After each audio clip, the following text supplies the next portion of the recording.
రామ్ చరణ్ గారి ఫ్యాన్స్ అయితే దిల్ రాజు గారి బ్రదర్ మీద చాలా కోపంగా ఉన్నారు. ఖబర్దార్ అని కూడా చెప్పారు. లెటర్ కూడా రిలీజ్ చేశారు. అసలేంటి అంటే మీరు సినిమాలు హిట్ అయినప్పుడల్లా మీ వల్ల హిట్ అయినాయని, ఫ్లాప్ అయినప్పుడు పక్కనోడి మీద తోసేత్తం ఇదైతే కరెక్ట్ కాదు.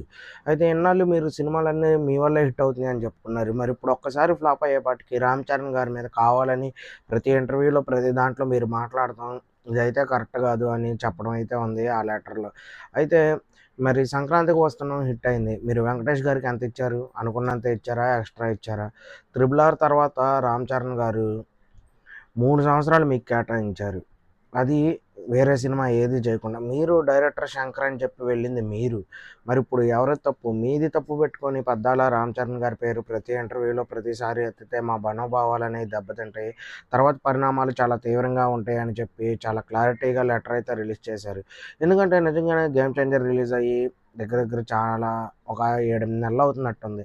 ఇంక ప్రతిసారి 'గేమ్ చేంజర్'ని తీసుకొస్తున్నారు ప్రతి ఇంటర్వ్యూలో. రీసెంట్‌గా 'తమ్ముడు' సినిమా సినిమా అది నితిన్ గారును, దిల్ రాజు గారి ఇంటర్వ్యూ ఏదో దాంట్లో కూడా 'గేమ్ చేంజర్'ని తీసుకొచ్చారు. ఇలా ప్రతి దాంట్లో తీసుకురావటం పక్కాగా ఆళ్ళకి కోపం